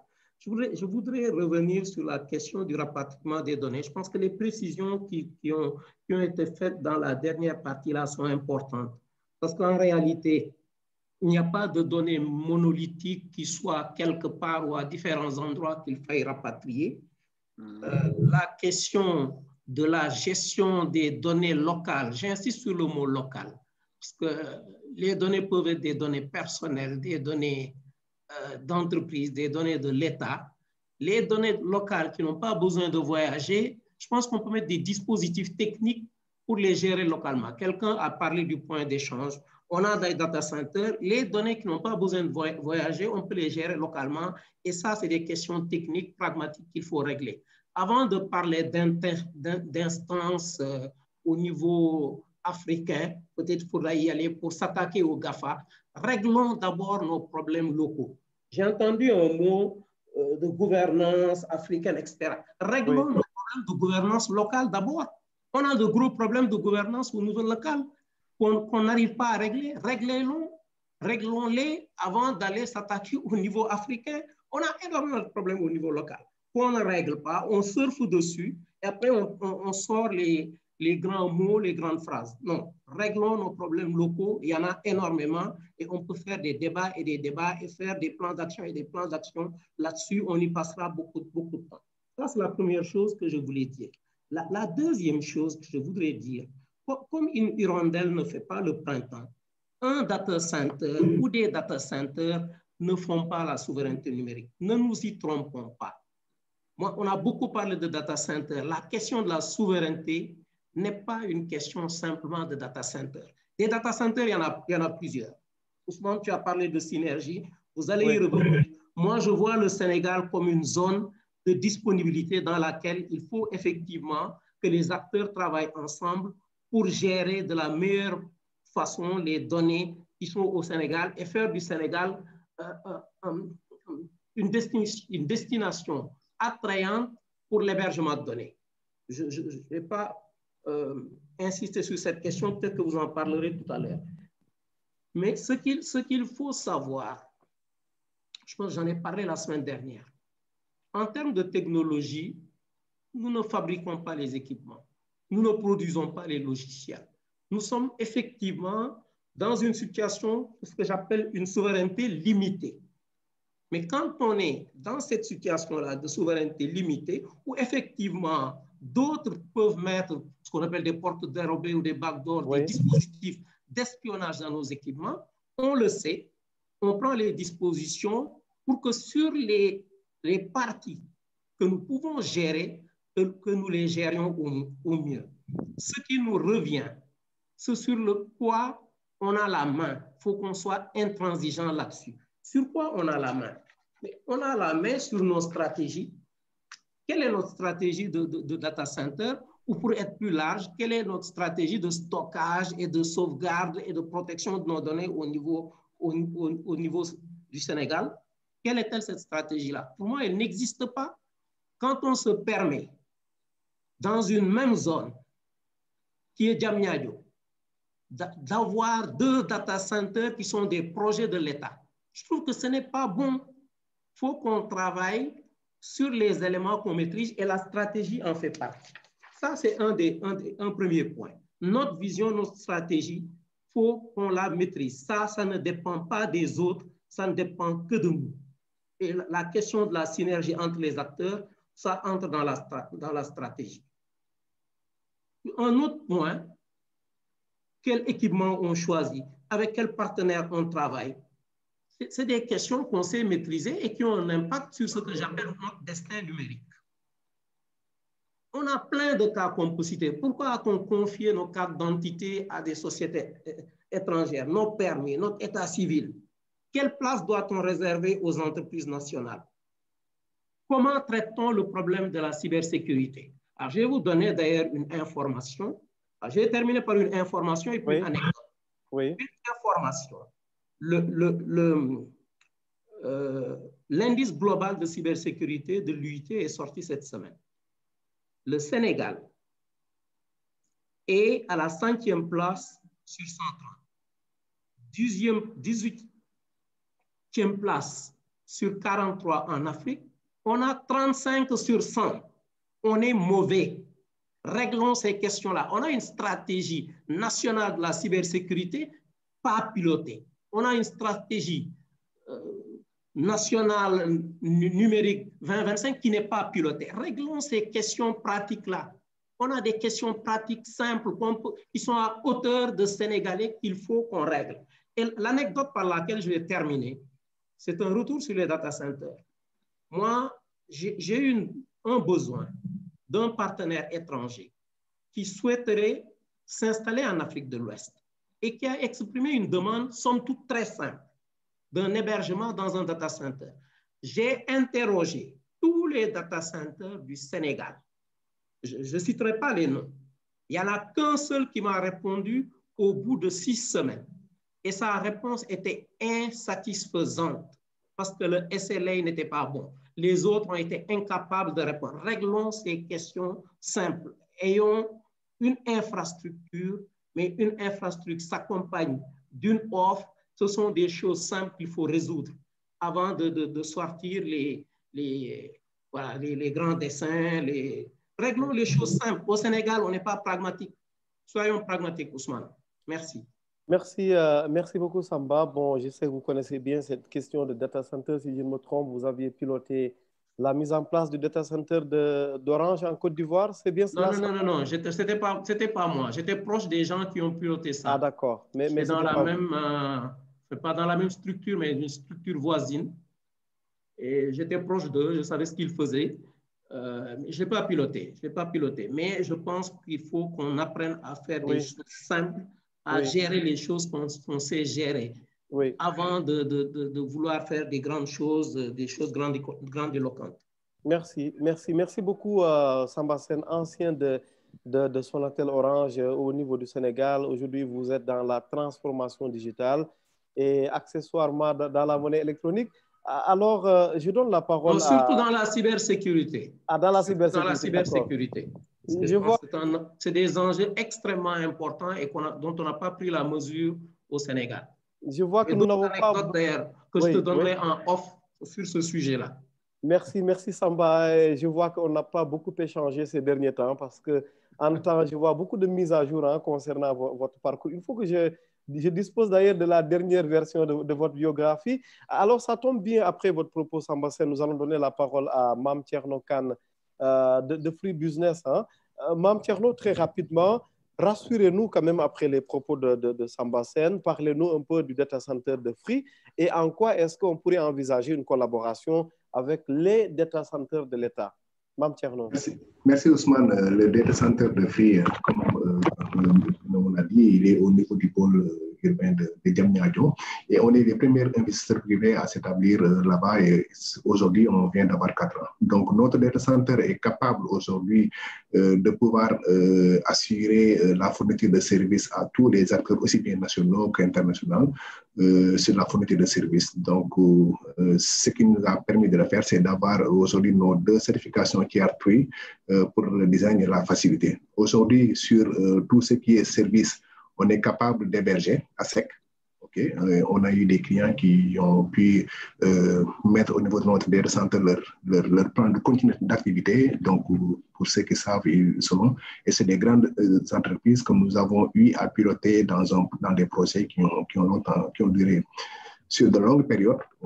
Mais nous aussi, nous sommes capables de fournir des solutions en cloud, ce qu'on appelle les IaaS. Donc, on est capable de fournir des solutions en VM. Avec toutes les capacités et aussi de fournir la bande passante. Dans ce data center-là, il faut savoir que nous avons toutes les redondances, aussi bien au niveau énergétique, aussi bien au niveau même de la couche applicative, donc avec une architecture en 1+1, c'est-à-dire que aussi bien dans l'énergie, aussi bien que dans les applicatifs, tout est redondé. Sur la partie connectivité aussi, au niveau local aussi, nous avons plusieurs routes. Maintenant, au niveau du câble sous-marin, donc on a 2 sorties. Mais je vous le donne en exclusivité aujourd'hui avec au niveau du câble sous-marin, on a signé un partenariat avec Tout Africa pour augmenter notre capacité au niveau du câble sous-marin qui permettra d'ici 2023-2024 d'avoir plus de 180 terabits en capacité. Ça va nous permettre de pouvoir gérer tout ce qui est besoin. En termes de synergie, c'est là où je viens venir. Donc aujourd'hui, vous savez qu'au niveau de Diamniadio, il y a plusieurs data centers, dont celle de l'ADIE. Mais pour pouvoir redonder certains data centers, il faut au moins un minimum de distance. Okay? Je sais que les experts qui sont dans ce panel donc, savent cela. Donc, sur la partie redondance des données, on peut essayer, mais il y a certaines limites qui malheureusement, la promiscuité des sites font que ce sera un peu difficile. Okay? Mais pour tout ce qui est capacité, aujourd'hui, on est en train de le faire avec l'ADIE. Donc, même sur d'autres projets tels que le Smart City, on est avec l'ADIE. Donc, nous leur fournissons de la capacité. Donc, pour les autres data centers aussi qui sont au niveau du Sénégal, tels que Gaindé ou bien même nos concurrents internationaux, on est en train de voir quelle synergie on peut faire pour avoir de la neutralité dans notre data center. Parce que le plus important pour des investisseurs étrangers qui veulent héberger leurs données au niveau du Sénégal, ce qu'ils cherchent, c'est la neutralité. C'est-à-dire, c'est quoi la neutralité? C'est qu'au niveau du data center, qu'il y ait plusieurs arrivées de plusieurs opérateurs. Là, pour le moment, Free Sénégal n'est pas encore à ce niveau, mais nous continuons à mener les partenariats nécessaires avec nos concurrents actuels ou bien avec d'autres partenaires sur la place pour pouvoir avoir cela. Oui, Wak Ndiaye, coordonnateur technique de l'ADIE, quelle peut être la synergie avec le data center de Free, celui d'Orange, celui peut-être d'autres acteurs à venir? Oui, merci Ousmane. Avant de commencer, je voudrais juste apporter une petite précision sur le data center de Diamniadio et le PTN. Ils n'ont pas les mêmes vocations. Donc, je pense qu'il faudrait quand même apporter cette petite précision. Un data center, c'est un centre de données. Maintenant, ce qu'on va mettre juste, c'est à l'État de définir sa politique et de dire. Donc, moi, je trouve un peu dommage que nous puissions aujourd'hui, M. Sen, M. Samba Sen, je dis tout à l'heure, parce que je ne pense pas que si on n'a pas la position ou on a connaissance de la stratégie de l'État ou le modèle de business, je pense que le modèle économique, je pense que c'est très dommage quand même de critiquer. Bon, oui. Ça, libre à chacun de dire son avis par rapport à la question. Mais je pense que très bientôt, vous allez voir le modèle économique de l'ADIE par rapport à cette question. Maintenant, pour la consolidation de ces données, d'ailleurs, je pense qu'il faudrait qu'on fasse une différence entre le rapatriement des données et la mise en cohérence de ces données. Ça, c'est totalement différent. Expliquez-nous. On amène les données, maintenant, on met une stratégie pour mettre en cohérence l'ensemble de ces données-là, créer des API, par exemple, gouvernementaux, pour permettre au service, au secteur privé, par exemple, d'apporter de la valeur ajoutée. Je donne un exemple très simple. Cette consolidation va permettre aujourd'hui d'assurer la redondance de l'ensemble de ces informations qui seront installées dans le data center. Nous avons pris, peut-être, il y a beaucoup de personnes, le président de la République en a parlé la dernière fois, nous avons un data center national qui est déjà construit à Diamniadio. Le backup qui sera similaire va être installé à Kaolack.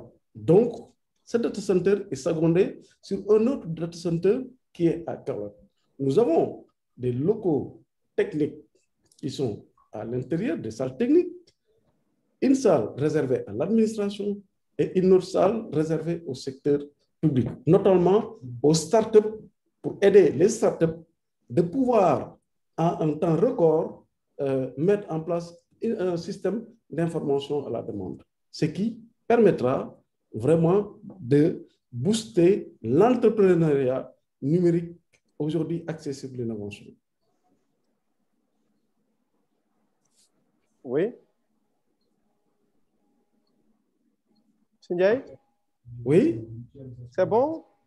Voilà. Maintenant, pour la mutualisation ne va pas uniquement se limiter sur les data centers, parce qu'on peut mutualiser les data centers, mais c'est là où je rejoins M. Sen, parce que le premier problème qui se pose depuis des années, c'est déjà la mutualisation des infrastructures hautes et souterraines et la convergence des réseaux au niveau de notre pays. Vous avez vu ce qui se passe, l'anarchie qui se passe au niveau du sous-sol, au niveau des points hauts, ouais. De l'investissement lourd qui se passe, qui n'arrange ni les opérateurs, ni l'État. Donc, il est important qu'on mette en place une politique commune pour essayer d'aller vers cette mutualisation et la convergence de l'ensemble de ces réseaux qui sera bénéfique pour le secteur. Merci. Merci, Wakindiaye. Maintenant, pour ce qui est du modèle économique, vous nous le dites, hein, on y reviendra sûrement plus tard parce que le public est hautement préoccupé, hein, ou plutôt intéressé, ça fait moins fort par rapport à cette question. Mais parlez-nous quand même, c'est important, parlez-nous de l'offre. Quelle va être l'offre de l'État en direction de tous ces acteurs qui veulent héberger les données? Parce que ce n'est pas qu'une affaire étatique, n'est-ce pas? Vous êtes ouvert aux autres acteurs, n'est-ce pas?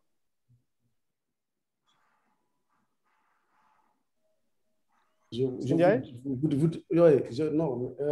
suis d'accord avec vous. Hein. Juste pour vous rassurer et vous dire qu'actuellement, nous sommes en train de mettre cette stratégie. Et je pense que vous avez récemment entendu M. le Président de la République qui a instruit le ministre de l'économie numérique et des postes de réfléchir sur la consolidation de l'ensemble de ces infrastructures.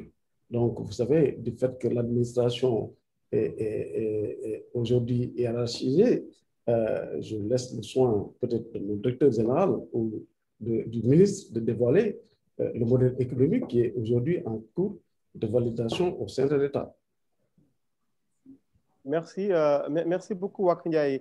Et pendant qu'on en parle, je signale que nous avions déjà reçu en avant-première le directeur général de l'ADIE. L'interview est sur notre chaîne YouTube. Hein. On a fait le partage du lien sur dans le champ de la conversation de Zoom. L'interview, effectivement, il nous expliquait en avant-première les grosses caractéristiques de ce data center. On le connaît, on s'est un peu projeté sur la souveraineté numérique du Sénégal. C'est une interview radio qui pourrait compléter un peu ce qui se dit cet après-midi. Je vois que deux panélistes sont un peu lésés côté prise de parole. Il s'agit de Mortala Diop de Gaïndé 2000 et de Laura Godino de Dream Labs Technologies. D'abord Laura, après on en vient à Mortala. Laura, actuellement sur cet aspect de rapatriement, on a un peu évolué, mais sur l'aspect synergie, l'aspect mutualisation de l'infrastructure entre les différents data centers, vous en pensez quoi? Est-ce que vous avez un bon modèle qui marche du côté de chez vous? Laura. Oui, alors bon, c'est vrai qu'il y a des modèles qui sont assez divers et variés. Je pense qu'il faut que ce soit pensé, bien sûr, dans l'intérêt commun, bien entendu. Et il faut que disons que les principes et les accords soient clairs dès le départ, ce qui n'est pas toujours évident.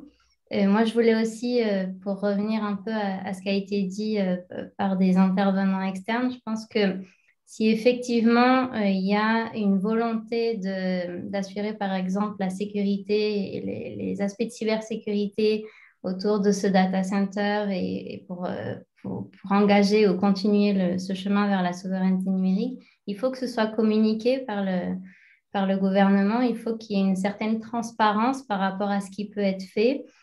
Et je pense surtout qu'il faut le faire vite. Et c'est là où, quand on dit qu'il faut résoudre les choses simples, il faut les résoudre, mais il faut le faire de manière assez accélérée parce qu'on est quand même dans une révolution industrielle qui va continuer à se développer, d'autant plus avec le big data, avec l'intelligence artificielle. Vous savez qu'on est un peu dans une course au niveau des nouvelles technologies. Et je pense que pour ne pas rester en marge d'un point de vue de cybersécurité, pour continuer à diminuer son risque, ou du moins le maîtriser, il faut quand même mettre en place des mesures et piloter justement cette stratégie qui pourrait être évoquée ou du moins définie par le gouvernement et par les entreprises de manière générale.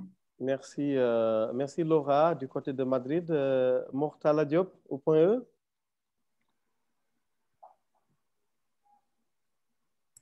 Merci, merci Ousmane de me redonner la parole. Hein. Je me sens pas lésé. Ah, très bien, ça me rassure. Je pense que ce qui était important, c'est de contribuer au débat, surtout sur des éléments qui ont été repris essentiellement sur les éléments de données, sur les éléments en termes de maîtrise justement des applications qui auront pour vocation de nous servir, mais en manipulant nos données.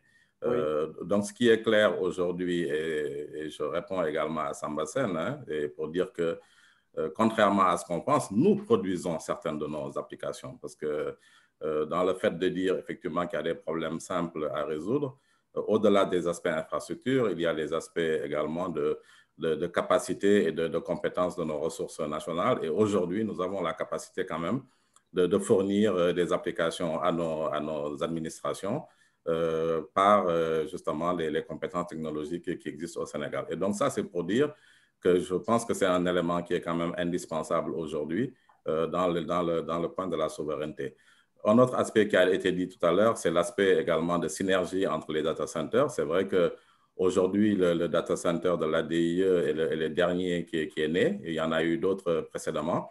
Il s'agit aujourd'hui, bien entendu, ça a été dit par Wak Ndiaye, de déterminer quelle va être la stratégie d'utilisation de ce data center, une stratégie gouvernementale.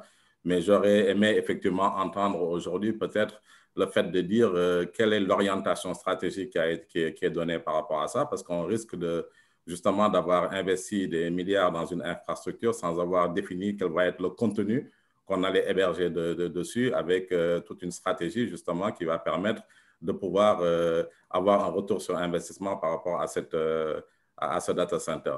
Mais l'autre aspect qui a également été dit, c'était la proximité de certains data centers qui n'est pas dans les règles de l'art en termes de sécurité et qui est indispensable aujourd'hui à prendre en compte. Mais ce qui est important pour moi, et comme je le disais tout à l'heure, nous avons nous-mêmes au niveau de Gaïndé 2000 investi dans un data center. C'est clair qu'il n'a pas forcément la même vocation que le data center de l'ADIE, mais qui a une vocation au moins d'avoir la maîtrise de l'infrastructure des applications que nous développons pour le service de nos clients. Et donc, de fait, aujourd'hui, nous sommes nous-mêmes ouverts, ne serait-ce que dans des problématiques de backup et de redondance de nos serveurs sur d'autres infrastructures qui nous permettraient aujourd'hui d'augmenter nos capacités, autant en termes de stockage qu'en termes peut-être de puissance sur les applications que nous fournissons à nos clients. Donc, ce sont les points qui, moi, me semblent importants à partager. Et je pense que tous ensemble, on a parlé également de la stratégie numérique 2025, mais 25, on va bientôt y être. Mais ce qui est crucial pour moi, c'est qu'il faut qu'on fasse confiance à nos nationaux, qu'on fasse confiance à nos capacités nationales, de façon à pouvoir au moins aller vers le chemin de l'autonomie de nos infrastructures, de l'autonomie de notre souveraineté numérique, pour ne pas me répéter. Et ça, je pense que c'est le point essentiel.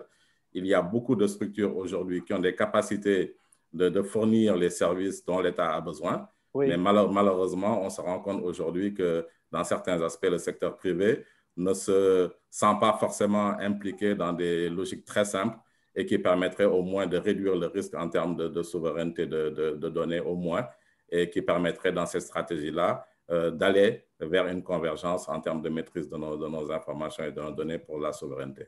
Merci. Merci beaucoup, Mortala.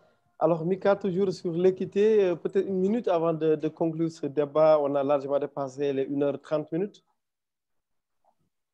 Non, enfin, moi, me concernant particulièrement, ce serait juste que, je veux dire, c'est un outil formidable qui est mis en place, ça c'est clair.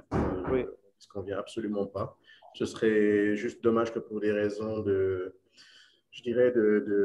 planification ou de stratégie ou juridique ou de petites guéguerres entre le secteur privé qui a déjà mis en place ses data centers à lui, le secteur public avec ce data center national qui vient d'arriver, que chacun essaie de tirer la couverture vers soi. Après, on risque de diluer les efforts, on risque de diluer les investissements et les avantages que l'on pourrait tirer ensemble des intervenants. J'ai entendu parler ça a bien résonné dans mes oreilles quand M. Wakniaï a dit que les startups sont considérées, après il y a un plan d'action, en tout cas une offre, si je puis résumer ça comme ça, qui est mise à disposition au niveau des startups.